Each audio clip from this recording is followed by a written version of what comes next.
Hi, welcome everybody. Thank you for joining today's conversation with Mariam from the Alliance for Financial Inclusion. My name is Lisa and I'm an advisor at GIZ, the German Development Agency, and I'm leading the work on financial inclusion of forcibly displaced persons. And in 2017, Germany has identified this topic as one of its priorities under the G20 presidency. And a lot has happened since then, including the development of a roadmap, a guidance document that we today want to talk about. And this roadmap has been supported by an impressive alliance of partners, including the Alliance for Financial Inclusion. And that's why I'm very happy to be here today with Mariam from the Alliance for Financial Inclusion to talk about what has been achieved so far and what we learned. Hi, thanks, Lisa. I'm Mariam Zahari from the Alliance for Financial Inclusion, and I similarly lead our work stream on the financial inclusion of forcibly displaced persons. And we are a network of almost 100 financial policymakers and regulators, and we've been working on this issue for several years now. I'll make a start here and ask you, Lisa, how do you feel about what has been achieved so far? And beyond that, how are you ensuring the implementation of the roadmap, or in other words, working towards transforming its recommendations into actual action? And finally, what has been some of the lessons in effectively engaging the very diverse range of stakeholders and incorporating all of their interests? Well, thanks a lot, Mariam, for this very comprehensive and interesting question. I mean, first of all, I would say a lot has been achieved since 2017. In the beginning, it was really about better understanding why financial inclusion is important to the livelihoods and the economic integration of forcibly displaced persons, including refugees. And now we are rather talking about how we can achieve this and how can we work together in order to bring forward financial inclusion and the access to financial relevant services for forcibly displaced persons. And this, of course, requires working together closely with the humanitarian sector. We do expect that displacement will remain an issue for the years to come. And that's why it's on us to also find solutions that do not only meet immediate needs, but also do allow for long-term social and economic perspectives. And we are certain that in this, financial inclusion does play an enormous role in order to help people rebuild their livelihoods, but also build up their resilience in times of shocks, especially. And here, the roadmap is key. It is a guidance document for different stakeholders. It has been developed by a diverse range of stakeholders, talking to country representatives of G20, but also think tanks and people on the field in order to better understand and give the adequate recommendations. And who is it for? It's really for anyone who is involved in bringing forward financial inclusion of forcibly displaced persons, including policymakers and regulators, but also academia, humanitarian and development actors, and last but not least, of course, financial service providers. And it does give, first of all, a guidance to identify action areas, but also concrete measures. And we all know, and we do have experience, that a document alone doesn't guarantee for success. And that's why I really want to point out 3 lessons learned that have come up in the couple of years we are working on this issue already. So first of all, we need to work together. Displacement, or FDPs, are often stranded and protracted displacement situation. That means humanitarian assistance remains of vital importance. At the same time, we need development approaches to allow for long-term perspectives. And that's why we need to closely work together and also be open to work together. And of course, this is not always an easy task to do. We do speak different languages, we have different incentives and even objectives. And this is true for financial service providers, policymakers alike. And that's why we all need to come at one table, start a dialogue, and being open and willing to better understand each other, and eventually also create a common language to better understand each other. And this is really the unique factor about this topic, that we, in if not coming together and working together, it will be impossible to help refugees rebuild their livelihoods and also unlock the potential of financial inclusion in this. And last but not least, I would like to highlight that we need to gain more experience through implementation and research. We have developed the roadmap building on country examples, talking to representatives, academia, and research. However, these recommendations now need to be implemented, also responsibly tested, in order to also allow for adjustment and learn better how the recommendations can be implemented in different contexts. And that's why I'm very happy to also see our researchers from the finance and displacement team to present their findings in the session to follow this session. And of course, I'm now happy to hand over to Mariam to tell us more about the project that AFI is leading on the implementation of the roadmap. So AFI works in collaboration with its membership of financial policymakers and regulators to financially include vulnerable and disadvantaged segments of the population, including FDPs. Mariam, I'm curious to learn more about how did the project you're working on in Mauritania, Rwanda, and Afghanistan initiated the implementation of the roadmap, and what were the key aspects or the issues that you seek to address through the project? Mm-hmm. Well, as you've said, Lisa, our objective with the project is to practically apply the recommendations of the roadmap, specifically, though, as they relate to the creation of an enabling or conducive policy and regulatory environment for the financial inclusion of forcibly displaced persons in these three countries. So we've begun work with our central bank members in those jurisdictions, namely Banque Centrale de Mauritanie, National Bank of Rwanda, and the Afghanistan Bank, who each have their own unique forced displacement contexts and are home to either refugees, such as in the case of Mauritania and Rwanda, or refugee returnees and internally displaced persons in the case of Afghanistan. And over time, despite their differing contexts, we realized that across the board, we really needed to first ensure that FDPs are being included in national financial inclusion strategies, or as we term it, NFIS. And NFIS are vital for galvanizing a whole of government and multi-stakeholder approach that is so important for advancing financial inclusion in a manner that is in line with financial stability, financial integrity, and consumer protection. Because as government endorsed policies at the country level, NFIS are an important reference point for financial inclusion stakeholders who are willing to extend their products and services to the forcibly displaced, such as financial service providers. And so we agreed with our members that NFIS are a very critical starting point, a first step to creating that enabling policy and regulatory environment necessary for the sustainable and responsible financial inclusion of FDPs at the country level. And in fact, this is actually the first recommendation of the roadmap. Now, when it comes to the key obstacles that we are addressing through the implementation of the roadmap, I will also list three things. First is coordination. At the national level, there's actually very limited coordination, collaboration, and even awareness among all the relevant stakeholders. And this includes the financial policymakers and regulators, the ministries providing services to FDPs, such as the ministries of Interior, Social Affairs, or Migration, depending on the country context.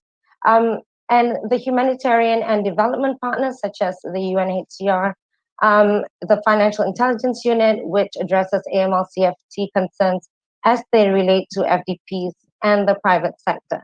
So these are stakeholders who have different mandates, different priorities, and different timetables. So, in practice, it is extremely challenging to trigger coordination and sustain it. Um, the second obstacle is data.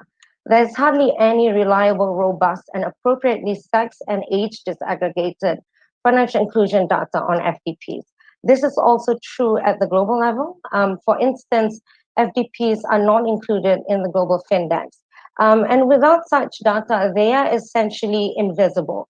We are not able to diagnose the state of FDP financial inclusion to subsequently establish a baseline on which we could then develop FDP specific indicators and targets and incorporate these into an NFIS. The final obstacle is the digital financial literacy gap. There's a need to already address the financial and literacy gap among FDPs so that their financial inclusion can sustain beyond just getting access to formal financial services, and that usage of these services is enhanced to truly improve livelihoods and create self-reliance. Um, and Lisa, you mentioned that the roadmap targets all stakeholders that need to be involved to ensure effective progress towards full financial inclusion of FDPs. But could you tell those who are listening here in which other areas the roadmap provides guidance, especially for financial policymakers and regulators? Well, thanks a lot, Mariam. First of all, for the elaboration of the project and also that the key issues you're addressing. And that very much aligns with what we also experience in terms of lessons learned and challenges. So essentially, the roadmap does cover several action areas, ranging from how to integrate FTPs as a target group in national strategies and regulation, as you mentioned, Mariam, just before, but also looking at how to ensure resilience of financial infrastructure, focusing on customer identification and related risk, as well as also literacy issues and digital as well as financial literacy of FDPs. But and all those areas, they do call for actions by regulators. However, I would like to emphasize two here. So first of all, policymakers, regulators, they can promote proportionate regulatory approaches. So one of the core issues when we're talking about financial inclusion of FDPs is balancing the opportunity for financial inclusion with the risks of illicit financial flows. And this is true because often FDPs, they do lack a legal status. They may also lack adequate identification documents. And here, one of the solutions would be a proportionate approach, for example, also conducting national risk assessments in order to allow for low risk accounts to be opened by FDPs, for example. This would also include allowing simpler know your customer requirements for also a wider population. And I would like to mention one example here. The Central Bank of Jordan during COVID-19, they have amended the regulation in order to allow to use eKYC, so electronic know your customer ways to open mobile wallets. And what is remarkable here, that also Syrian refugees were explicitly allowed to open mobile wallets remotely using their UNHCR identification cards. And a second aspect that I would like to highlight here is how to bridge the gap between the humanitarian world and the development world. And here, the example I would like to mention comes from Afghanistan and the central bank that also Mariam is working with. So during COVID, they work together with UNHCR in order to facilitate cash transfers to FTPs that have lost their jobs during lockdowns through mobile wallets. And this really shows how a central bank can take a lead in bringing forward efforts to advance financial inclusion of FTPs, and also a central bank taking a lead to build up new partnerships, innovative approaches, etc. Another example here is, for example, the Central Bank of Jordan, when they started to develop their national financial inclusion strategy, also targeting FDPs. They really went to the camps and talked to refugees to better understand their needs in order to eventually also better or improve the policy design they're working on. So first of all, it is about multi-stakeholder approaches, but also the role a central bank can take in this here. That's what I really want to highlight. So Mariam, from your perspective, can you tell us a little bit more about the progress that has already been made towards financial inclusion of FDPs in the countries you're working in, and also the role of the central banks? And what have been the key learnings, and how can also the roadmap continue to support your in-country activities? Well, firstly, we've completed multi-stakeholder mapping and SWOT analyses on FDP financial inclusion for Mauritania, Rwanda, and Afghanistan. Due to the very limited visibility of the FDP financial inclusion ecosystem in all three countries, which I alluded to before, actually, there was an urgent necessity to conduct very thorough multi-stakeholder mapping and SWOT analyses together with our central bank members and under their guidance. And these have allowed us to now properly understand the ecosystem and identify the challenges and opportunities for integrating FDPs into their national financial inclusion strategies. This was also very helpful in helping us understand the perspectives of all key stakeholders, even those who may not yet be involved in FDP financial inclusion, but who would probably need to play a very critical role moving forward. Secondly, we've promoted the collection of financial inclusion data on FDPs to develop a sound diagnostics on their state of financial inclusion.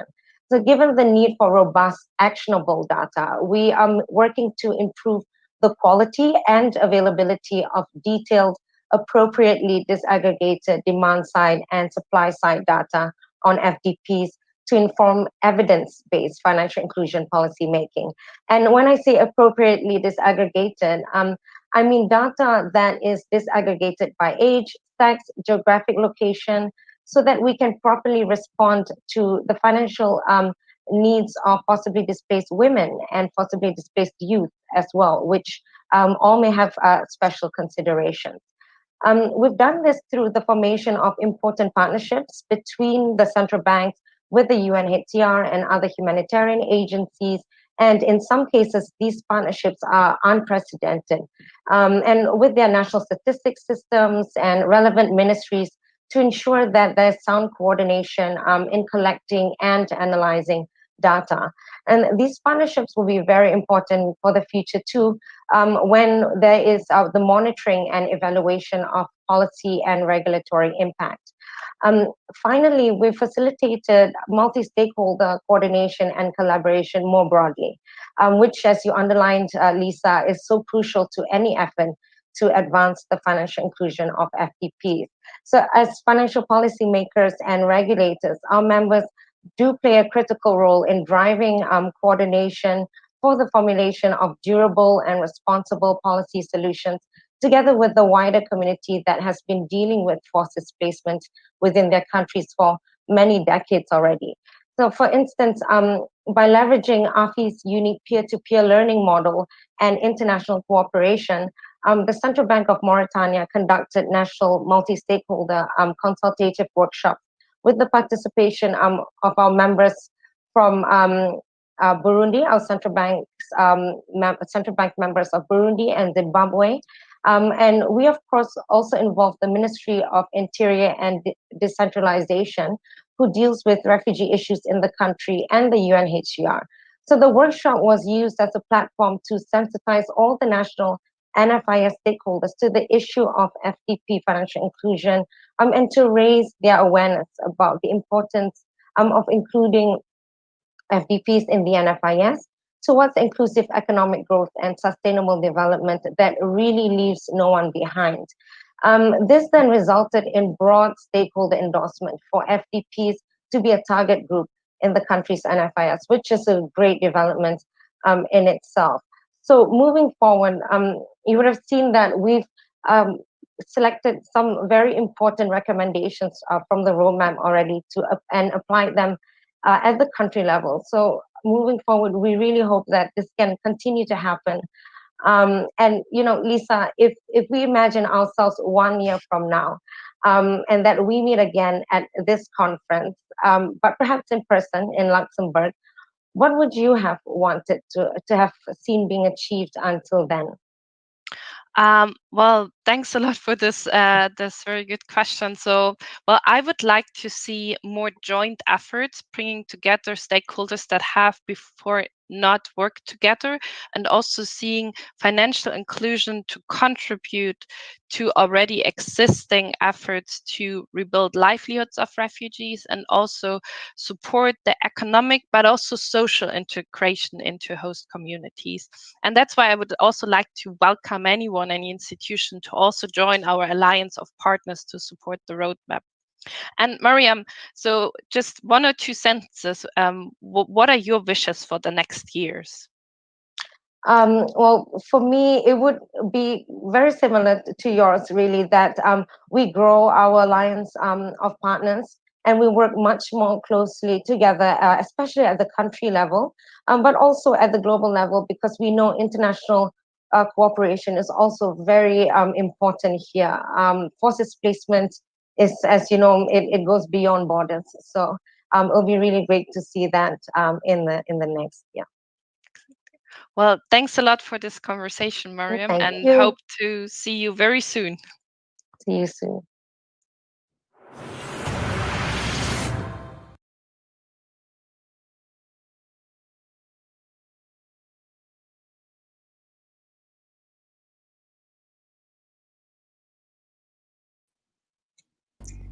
Great. Well, thank you. Welcome, everybody. It's great to follow on from that really interesting session on the roadmap for financial inclusion.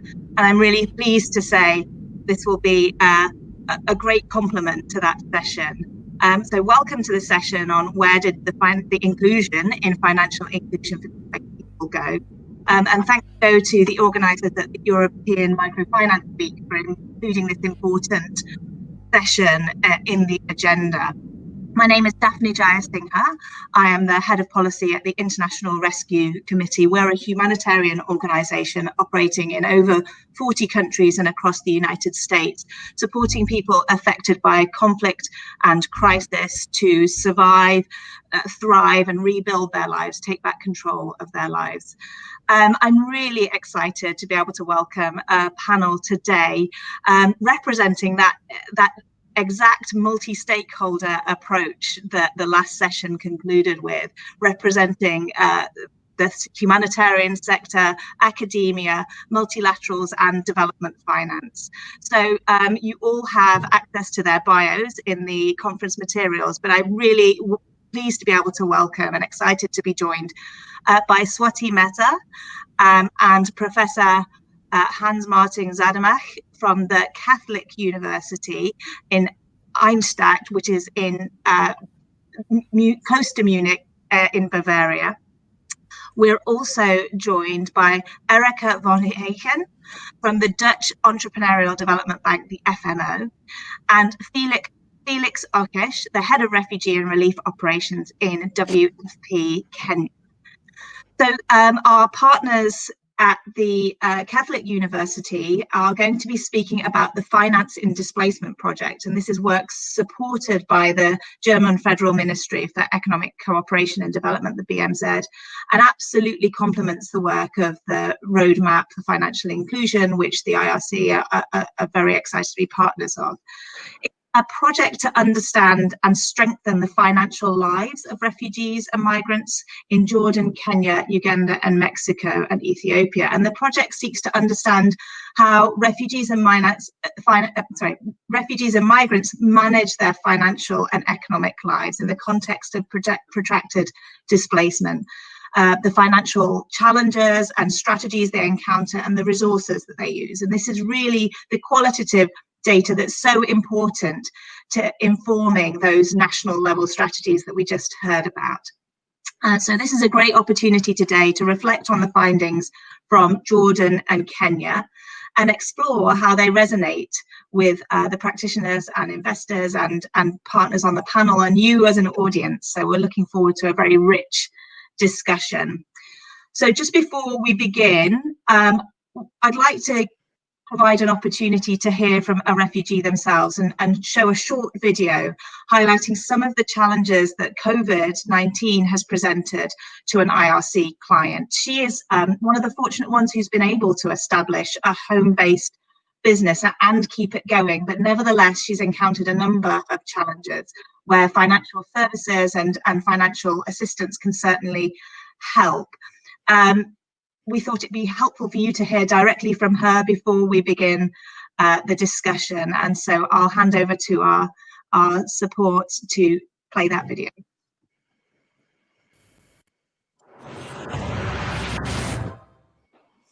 اسمي إخلاص محمد، سورية من محافظة حمص. عمري 42 سنة، عندي صبيين وبنت. دخلت على الأردن 2013 وجيت على مدينة المفرق وصرت في مدينة المفرق.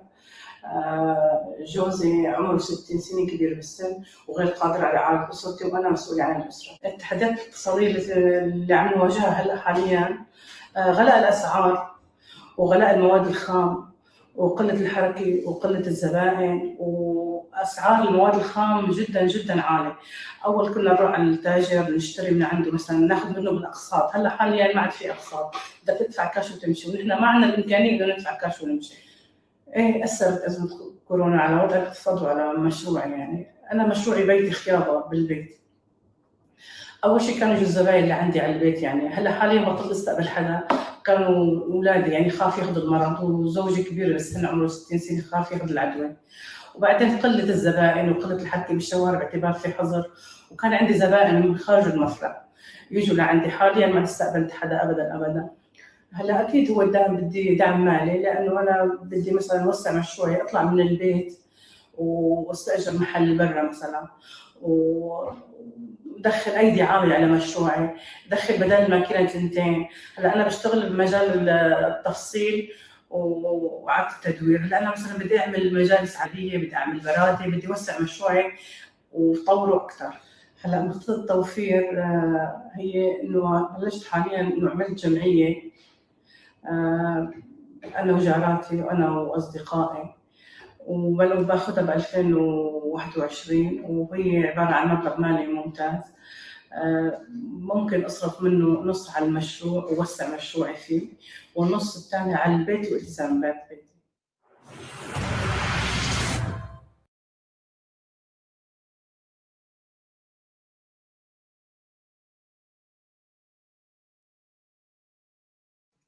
Thank you so much. I will now pass over to my colleague Swati to present on the FIND research finding.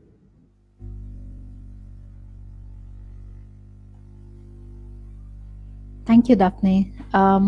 I would request for the presentation to be shared. Yes, perfect. Thank you so much, Daphne, for the introduction and for that very, very insightful video. I would request Hans Martin to please start the presentation. Okay, thank you very much, all. Daphne, Lisa, Miriam, Swati. Thank you very much for the possibility to present our data here, our results, our interim results. This is an ongoing project.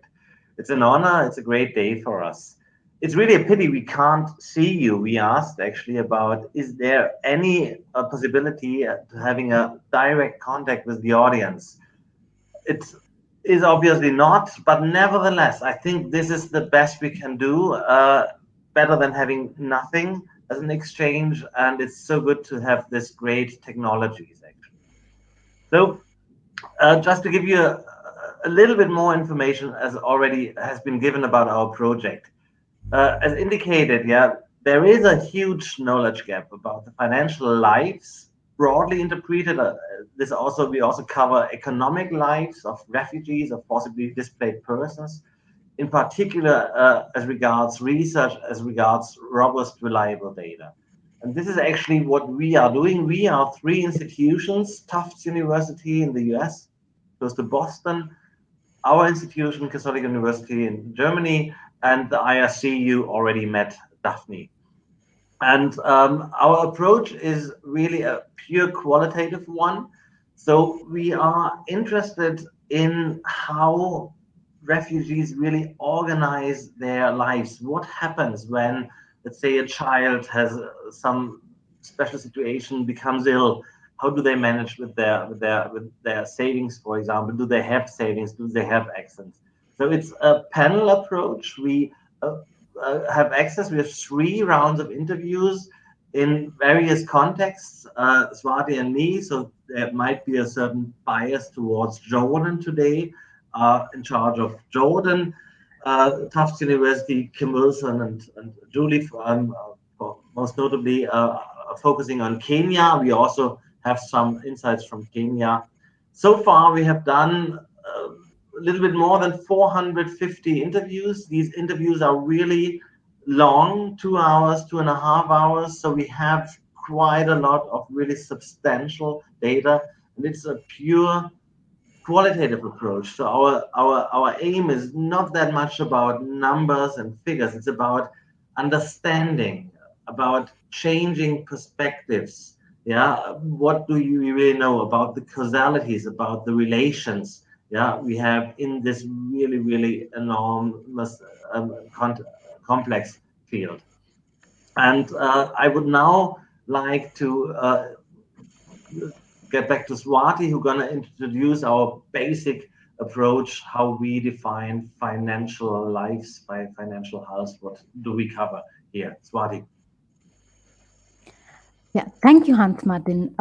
So while our research started with a focus on financial inclusion, while trying to explore and understand the financial lives of refugees in these 2 countries, we had one of the biggest realizations from the research, which might seem quite obvious but often ignored when taking a narrow financial services view, is that financial inclusion policies have a better chance of producing the expected impact when they are built on foundational policies that afford refugee rights and opportunities to integrate into the host economy, which is to be able to work, access legal rights, build networks, and uh, and integrate both socially and economically with the host population. However, in both Kenya and Jordan, we see critical gaps at both the foundational level and the meso level inclusion, as you would see on this slide. So, at the very basic foundational level, we see that refugees in Kenya, and specifically refugees from nationalities other than Syria, do not have access to labor markets. Also, at the meso level, we see gaps where they lack access to very critical documents which are required in order to access financial services as well as livelihood opportunities. So we see in the case of refugees in Kenya, we see that they are denied of fundamental rights and stay in infinite limbo. Hans So Martin, you can. what do you think about the limbo is actually a situation of uncertainty. Yeah, we have Philip, for example.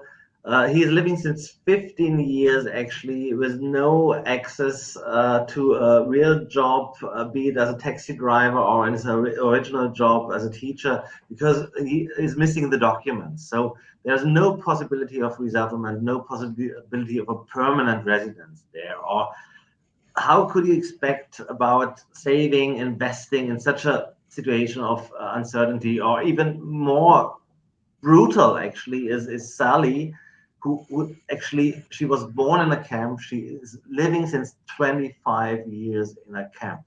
So how could she simply imagine a live outside of the camp? So we meet people like them, and this is what brings us to these foundational needs. And as already indicated, we have a encompassing approach which does not only cover the financial services but the economic income level as well.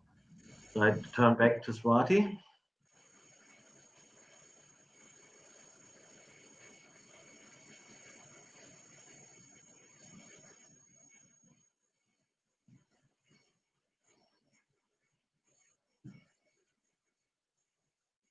Did we lose Swati?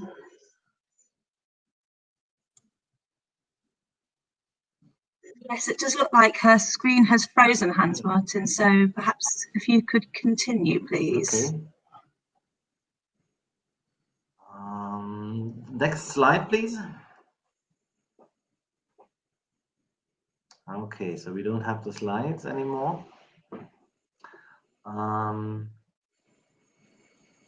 I could share my screen.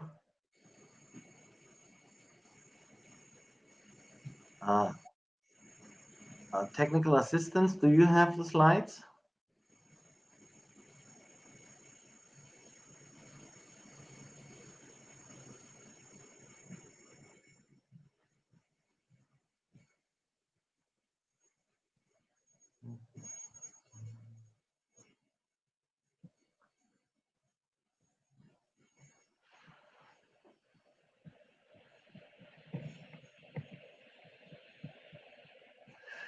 Yeah, what would you see now on the next slide is in essence what we found in Jordan. Yeah, in our third round of interviews is still going on, and you can see that over the time when we talk to our interview partners, in essence, it's always a large majority the same picture, that the financial situation is going down, and we have been hoping actually about finding success stories, yeah, like the one you met in the video, yeah, women entrepreneur who is managing successfully her savings, yeah. But what we really can learn is that in Jordan, refugees are struggling to meet their basic needs, yeah, depending on handouts and informal jobs.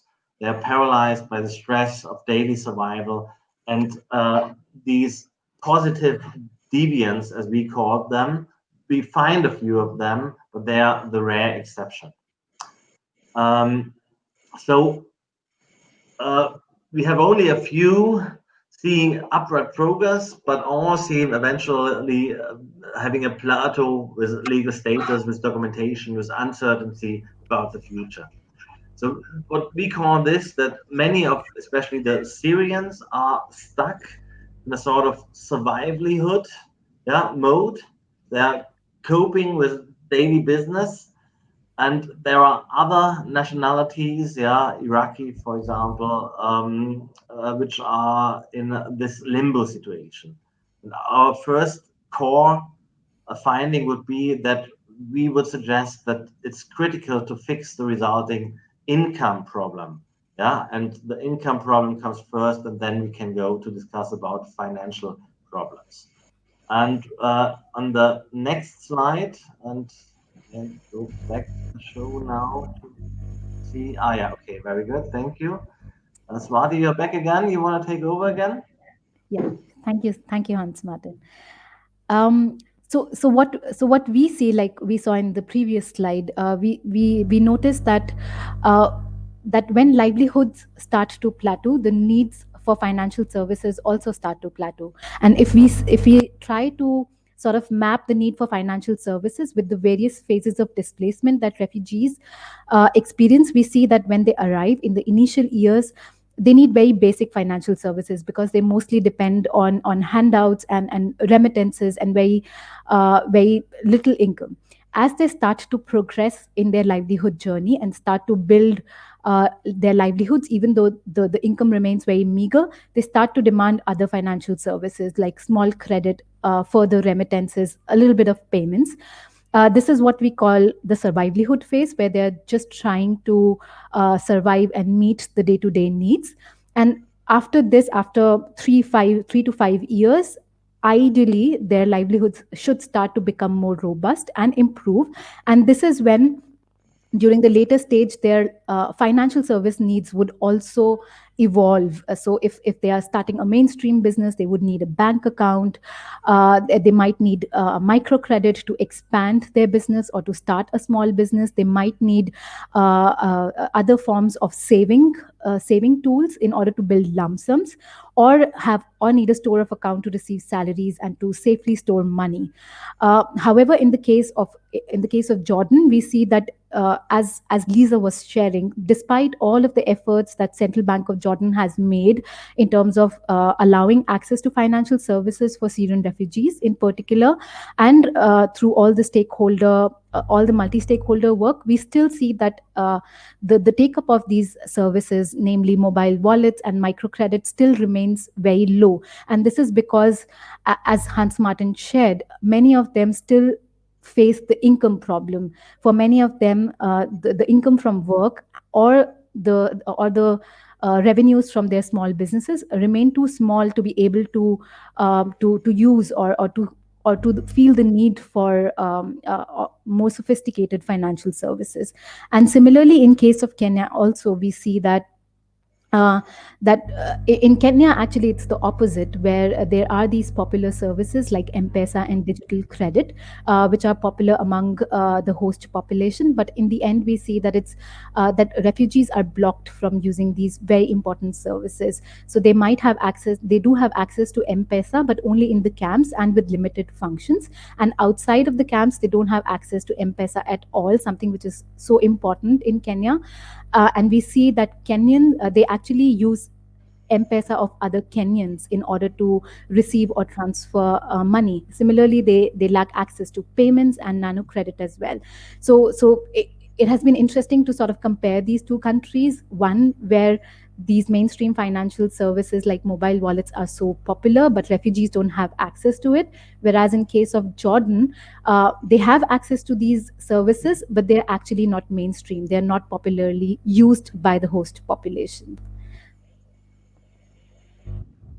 Thanks, Swati. Just a 2-minute warning. Thank you. So just on the last slide, Hans Martin, over to you. Yeah, actually, to the slide before, I think it's interesting, this observation, which has not been done which has been done by the Kenya team, by Julie, that in case of the M-Pesa, that it really can't be used outside the camp. So there is actually, for refugees, as has been stressed earlier today, there is access to this mobile money, but with some restrictions. So this is what Julie, in a quite provocative way, actually called the financial encampment. And we learn also about, for example, the role of friends, how important friends and social relations are. That refugees find some situation to overcome this, by their people they met. So the last little essay we had in our newsletter was about the role of friendship and social interaction actually in this financial lives. Okay, this would bring us to last minutes. We can keep this maybe a little bit during our discussion then. When I'm happy to learn from Felix, for example, more details about Kenya and what we want to put on a rather general level as interim conclusions.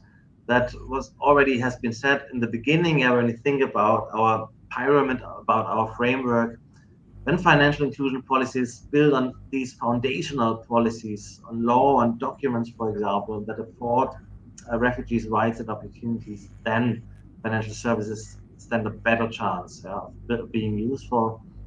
And when designing relevant financial services, considering mainstream services, found popular by the host population, it's really necessary to make adjustments, useful adjustment, but not any restrictions. Removing these barriers to access to mainstream services, documents, for example.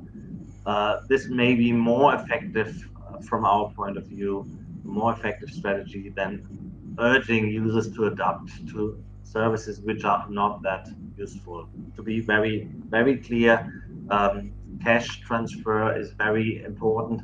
But savings, for example, the women we met in the video is really rather the exception. From our respondents, our people we met in our interviews, less than 10% had really a chance to regular bank accounts, for example, only 6 or 7%. I leave it here, and I'm looking forward to a discussion, and maybe we can have one or two further findings shared from our research. Thank you. Yeah, thank you, everyone. Thanks for the opportunity. You could see the link on this slide where you can find more about the research findings. It's find.substack.com. Thank you. Thank you so much, Hans Martin and Swati, for that really interesting overview of those interim findings. And certainly something that resonates with the IRC as a humanitarian organisation are those foundational issues that you mentioned, the importance of social and economic integration as a precondition to effective financial inclusion and as you put it, useful financial services. So I just want to turn to the panel now for their reflections. And I wanted to pick up the point in particular that you mentioned about that restricted and limited access to certain financial services, particularly the M-Pesa in Kenya, those services that are somehow restricted and limited to either camp settings or with limited functions. And I'll just turn to Felix, if that's okay. And I'd be very grateful for your thoughts on the research findings from your perspective from WFP in Kenya. And in particular, if you could tell us a little bit about the regulatory environment and the ways in which humanitarian assistance and financial services could either potentially help or hinder refugee access. Thank you.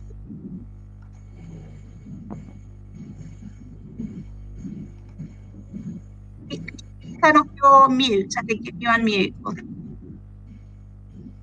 Yeah, it's been happening to me of late. So thank you all very much. I think first to appreciate the work that has been done on the research. I think the findings are very, very spot on in terms of the context in which we are working, and relating very, very much with the current regulatory framework around the management of refugee and financial services that are available to the refugee population.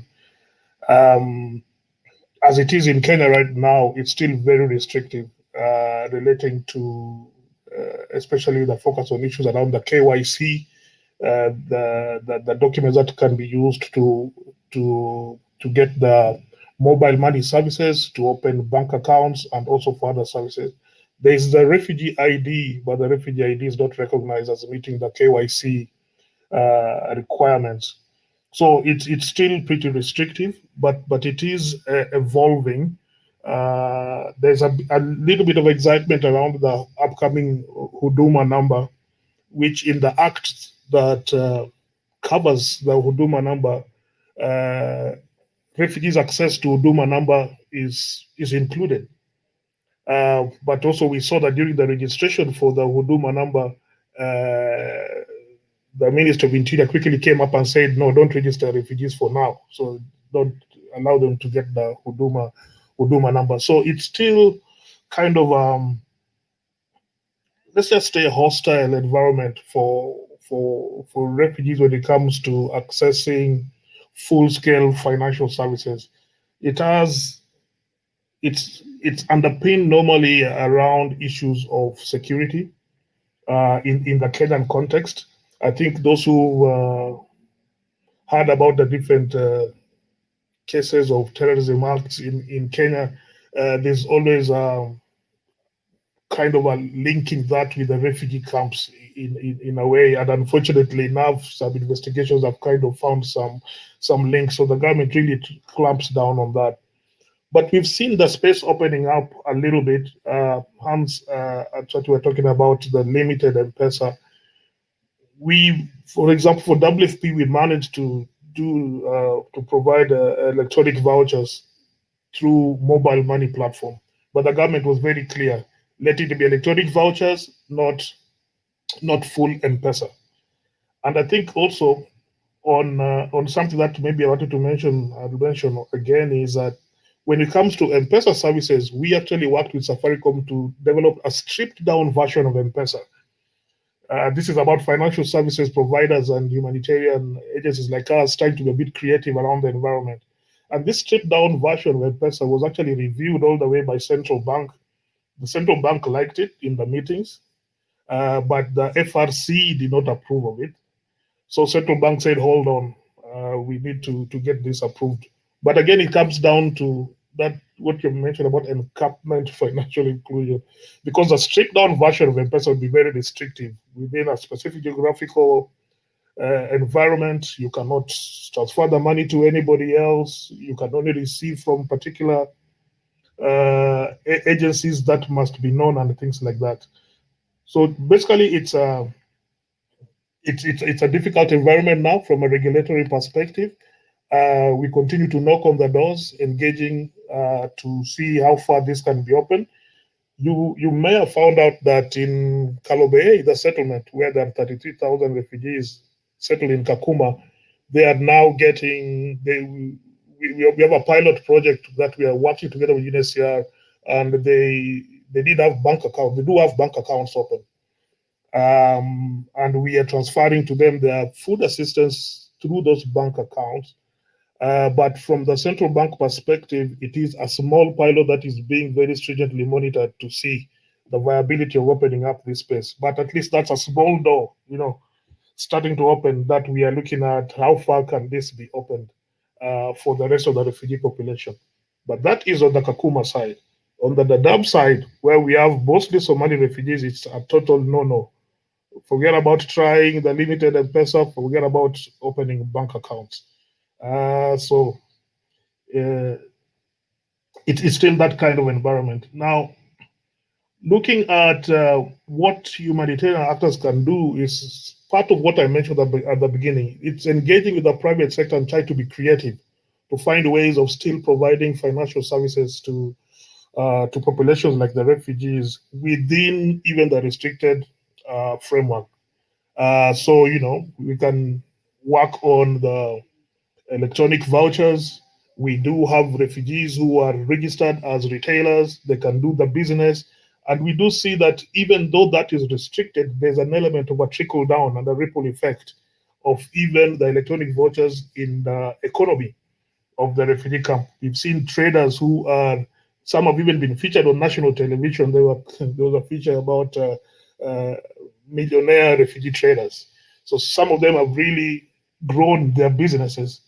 Some of the traders that we work with actually have rejected going for resettlement, saying I'm okay here. So, but it's still restricted because you have to contract these retailers. So the money is going to a limited group. Though it has its ripple effect because they're within the community, it's still pretty restricted. But to continue to work on solutions that can help us open up these spaces is something that, from a humanitarian perspective, something that we can continue to do. And also in terms of advocacy, especially on the regulatory issues, that was going pretty well before the COVID issues really put everything to a stop. We had several meetings with the ministries involved, and things looked progressive. I think the challenge that we may still have from a humanitarian access perspective, and we can be honest about this, is our tendency to compete rather than to complement whatever we are doing, so that we can have a focus on certain financial service providers and focus on opening services space much more effectively. And then I'm forgetting the last part of the question. Sorry. No, you've covered the question very well. You've talked about those hindrances as well as those opportunities to access financial services, and you've talked about the regulatory environment. So thank you, and I really appreciate the point about kind of the creative approaches to work within the constraints, but really seek to open up and, as the recommendation of the research finding said, increase access to mainstream services and eventually achieve equal access to mainstream services. So thank you for that. There are a few questions that I'd like to come back to, but before that, I'd like to bring in Erica and just hear from you, Erica, on your perspective and the research findings and how they speak to the FMO's work. Do the findings confirm or challenge your experience in any way? If you could just unmute, please, Erica. Yes, sorry. So thank you. Yeah, let me just first briefly explain about FMO's work in this respect. Because FMO provides a risk-sharing facility to local financial service providers, so being MFIs and banks, to share the credit risk on the loan portfolio of specific client segments which are perceived as higher risk. So with our risk-sharing facility, we actually make sure that the financial institution is willing to take additional risk and extend loans, for example, to the Syrian entrepreneurial FDPs, which otherwise wouldn't have been served. So we've set up such structure in Jordan, for example, but before we did that, we really did a diligent research by talking to local organizations like UNHCR, and also to the displaced group themselves. And based on these findings, we identified certain kind of specific criteria in order to make sure that those people who we target with credit are really bankable or credit worthy. So for us, it was really important to focus on entrepreneurs with an income generating business. They needed to have some track record, and usually we saw that most of those people were actually living outside camps. So you see that they are more integrated in the host community already. And I think lastly, besides providing credit to that group, I think it's really important to also provide additional support, non-financial services, for example, to build up their skills, their network, and to make their lives sustainable. Because I think credit on a standalone basis does not serve the group well, because they're just too vulnerable. So just back to your question, I think FMO's work really aligns with what has been said before. I think we, with our risk-sharing facility specifically, have focused on the FDPs which are in the livelihood phase, so the ones which are more creditable. Having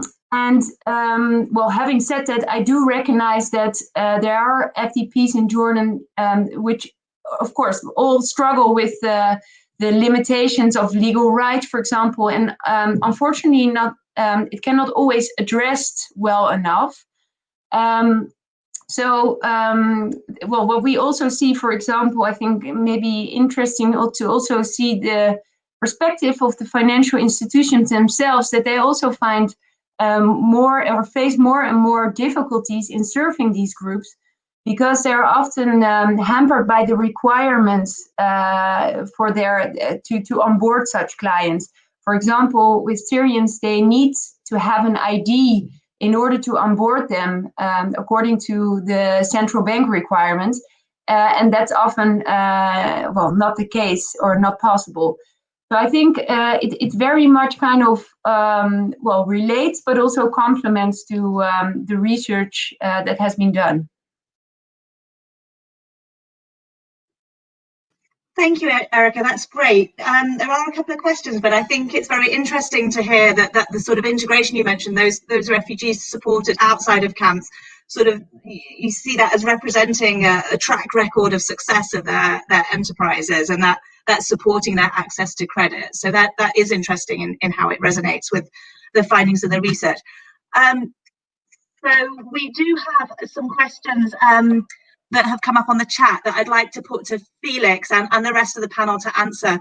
That's on the basic objection to refugees in Kenya accessing mobile money, particularly as illustrated in the findings that refugees have been in settlements for some years. So Felix, perhaps if you could come back on that, and if any of the other panel have points to make as well, please. Okay, thanks for the question. I think like I mentioned, the basic objection revolves around the government's concerns around security, and the possibility of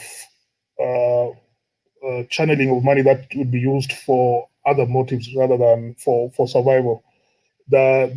And unfortunately, some of these things kind of backed up. The last terrorist attack that we had in Kenya, a lot of the money was being channeled through mobile money, and part of the organizing, the link was also found to be one of the camps of the cell that. So this has been the case, but another thing that is happening is that the financial service providers for mobile money have also really tightened the approach to mobile money, the transfers that can be made per day, and also aligning the ownership of cards and to specific identified people. So I think in terms of identifying owners of specific lines, that is something that has now evolved, and we hope that it will no longer be the case. But the basic premise and objection has always been that the mobile money transfer system may be misused for other purposes rather than life and level requirements, and given also a fear that some of the camps act as opportunities for cells to mingle with the refugee community. I think that's the basic objection. But in terms of credit, and I mean, I'm sure your research going in depth, this is something that comes out clear. In terms of credit, the refugees themselves are extremely creative. They do have very good arrangements within themselves for credit facilities. And also, you must have heard of the Hawala system of money transfer that works internationally. So apart from the formal credit systems, we see that refugees and these populations do get organized to have their own internal arrangements and systems to access credit to improve their lives. Over to you. Thank you so much. Are there any comments from the rest of the panel? Would anybody else like to come in?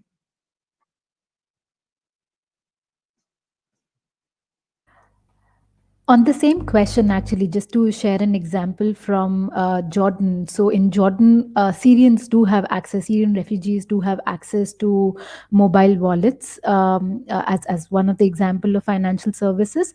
And that's not using the UNHCR card, but rather another security card, which is issued by the Ministry of Interior. So while Syrian refugees have access to this, the refugees from other nationalities do not have access to it, and that's something which is then comparable to the case in Kenya, because what they have only is the UNHCR card, which is not considered as a sufficient KYC to access a mobile wallet or even a basic bank account. So in addition to what Felix was saying, to a large extent, this is, at least in case of Jordan, we see that this differs based on the nationality because of the political scenario that surrounds the refugee issues. Probably just to add that when it comes to the refugee population and access to credit, I think this is something that the humanitarian community needs to play a role in. In the Kenyan context, the refugee population is already underserved in a way. I mean, take example of WFP. Given the funding that comes through, for the last 4 or 5 years, we've not managed to provide the required food basket. It's always below the required, and it's a minimum food basket. So we are talking about 80%, 70%, and now things are so bad that we are providing 60%. So they're actually depending on credit from the retailers, and unfortunately utilizing some of these tools that we provide for financial services as collateral. So from W perspective, from a humanitarian perspective, we're not able to provide enough. You find UNHCR and others also cannot provide the required NFIs and services. So getting any other credit support is very difficult, and that's why I like that video that you shared. That we had a IRC, I think, going in and providing credit facilities to the refugees so that they can start their business enterprises. I think that's the way it may be for a while, because the formal credit systems, given the humanitarian landscape right now, especially the Kenyan context, I don't see refugees qualifying to go, apart from the big traders who are benefiting from the large transfers that we have in the camps, because we channel about $3 million of cash transfers on a monthly basis in the refugee camps in Kenya. Over to you. Thank you. Go ahead, Hans-Martin, please. Okay. Yeah, thank you to both Erica and Felix. And I think what you just described and reported fits quite well and corresponds to what we observe. So with the broader FIND team, yeah, in which we also cover cases in Latin America, for example, Ecuador, Mexico, we have the same observation that there is quite a creativity, Felix, you mentioned, yeah, and also access to credit, for example, with existing systems. So there is a quite nice piece out there already. You can find it on our webpage, how our refugees, forcibly displaced persons, how they use simple technologies which are already there, like WhatsApp, to organize themselves. So to a certain extent, in terms of for new the development of the new digital solutions or apps, for our interim conclusion, it would be we are quite hesitating and reluctant to that. We think that the efforts of developing these new digital solutions could be placed better in different issues. And to Erica, I think it's straightforward. Yeah, what you are doing is highly relevant for a rather small group of our audience, let's say. So the risk and the what I would take now, the basically getting remittances and cash assistance secure. Security was also a big issue.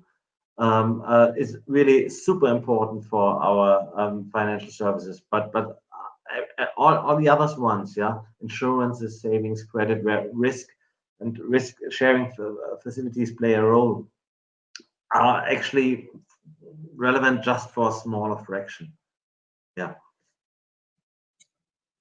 Thank you so much, Hans-Martin. So I know we're coming to the last minutes of our session, so I'd just like to reflect on where we began and the presentation we heard immediately prior to this on the roadmap for financial inclusion, and the recommendation that presentation concluded with on the importance of multi-stakeholder action. And that has come across very strongly, both in the representation on this panel, but also some of the recommendations that you've made, the role of the humanitarian, the private sector, academia, and so on. I want to highlight the consistent finding that's very consistent with the FIND research on the importance of social and economic integration and inclusion, and the equality of access, the importance of access to mainstream services, and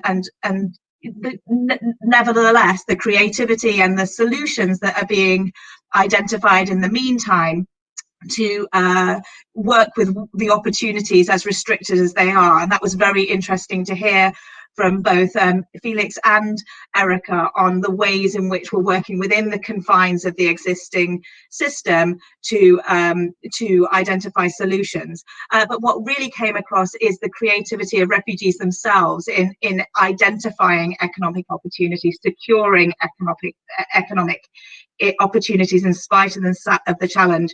And it goes without saying that the challenges are much more severe now in the context of COVID. I think just some resources that I'd like to highlight for the audience, and thanks for your participation, are the findings, research and newsletter that are available at the link that Swati mentioned. So please do subscribe to keep up with the research, and a briefing that the IRC launched today on COVID-19 economic opportunities, financial services and digital inclusion, which I believe is also linked in the chat.